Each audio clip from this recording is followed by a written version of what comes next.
So hello guys, ang oras nga po natin ngayon ay 8:56 na po. Kakauwi ko lang po galing sa pagpalengke. Ang napagbayaran po natin ay 1,294 lang po ito sa grocery, and then namili lang po ako ng dalawang munggo, 50 po yun, and sa bilihan po ng mga sibuyas naka 103 po tayo. Ito lang po guys, haul ko lang po, mabilisan lang po kasi gagamitin po cellphone. Dalawang those days, pipi po, dalawa, biscuits, tago 8 po itong benta ko rito, suka po, tatlo lang, ketchup po na 100 grams, ay 100 grams po toyo. Tatlong kape lang po. Hindi po naman nabili ng kape kasi nabawasan po yung grams na, pero yung puhunan niya po ganun pa din. And then, ito pong combo na Rubisco. Ay ba, isa lang po, isang pakang puhunan tayo. sa maliliit na chichirya. Namili na rin po tayo ng asin. Ito po sa grocery ko po ito binili. Namili po ako ng 6 na boteng mantika. Kasi nga po si Mr. napasok na po siya. So hindi ko po alam yung oras ng uwi niya. Kaya kailangan po guys na na magdagdag po tayo ng stock, kasi nga po baka minsan gabihin siya or ano. Tsaka para hindi po tayo aksayado sa pamasahe guys. Yan, asukal po dalawa lang, marami pa pong stock. Paminta tagi isa lang po, may mga stock pa po. Sa dilata po natin is 12 lang po, marami pa rin pong stock doon. Ang binili ko lang po ng mga dilata yung mga talagang totaling wala nang stock, tapos nagdagdag lang po tayo ng ano guys, tuna at saka Spanish, kasi minsan naghahanap po yung may naghahanap po ng Spanish, ganyan.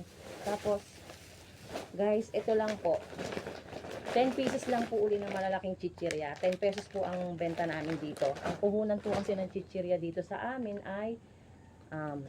Ayan. So meron po tayong 3 pesos kada isang. Ayan, para makabawi naman po tayo sa mga ano natin. Katulad po ngayon, wala po akong service. So sumakay po ako na masahe po tayo ngayon guys. And then tinapay po, nagdagdag po ako guys ng 2, 4, 6 lang po, pandagdag po natin dun sa nakaraan. Pinangsasaw po to sa kape. Minsan may naghahanap po na to. Ang bili ko po ay 6 pesos. So, ibebenta po natin siya ng 8 pesos po. Ito po yung dalawang munggo. Kasi minsan may naghahanap po ng munggo. So, ito po. 25 yung bili ko dito guys. Ayan, ganyan na po siya kaano. Nagmahal na po. 25. Dati po 20 lang yung bili ko. Napapatungan ko siya ng 5 pesos. Kasi hindi naman po siya lagi talaga na may naghahanap, ilan lang po ganyan. So ngayon po, hindi ko po alam kung pwede ko tong i-30 o titingnan ko pa po guys. Tapos ito po guys, kamatis, kasi minsan may naghahanap po. Yan, 103 po lang napagbayaran ko sa lahat na to eh. So iaano na lang po natin. Sibuyas, kamatis, bawang, luya, tsaka po itong siling panigang. So, iyon lang naman po ang mga ganap natin ngayong Sunday po, bagamat medyo hindi po natin alam kung araw o umuulan, kasi nga po, yan, katulad po ngayon, walang ulan, ambon-ambon lang, ganyan, tas bigla pong umaaraw.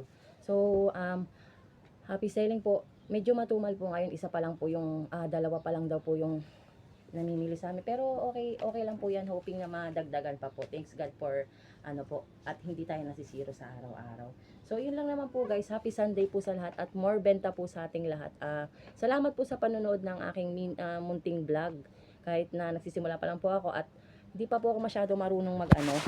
Medyo nahihiya pa po tayo sa ano nito, sa camera nito. Salamat din po pala sa mga nag-subscribe sa akin, and shout out po kay Ate Dang, kay Ate JB, kay Ma'am Rose Jam. Sila po yung lagi nating pinapanood. Si Ma'am Shamay Javier. Yan, salamat po sa mga nagko-comment din na nagko-comment po sa ating mini vlog.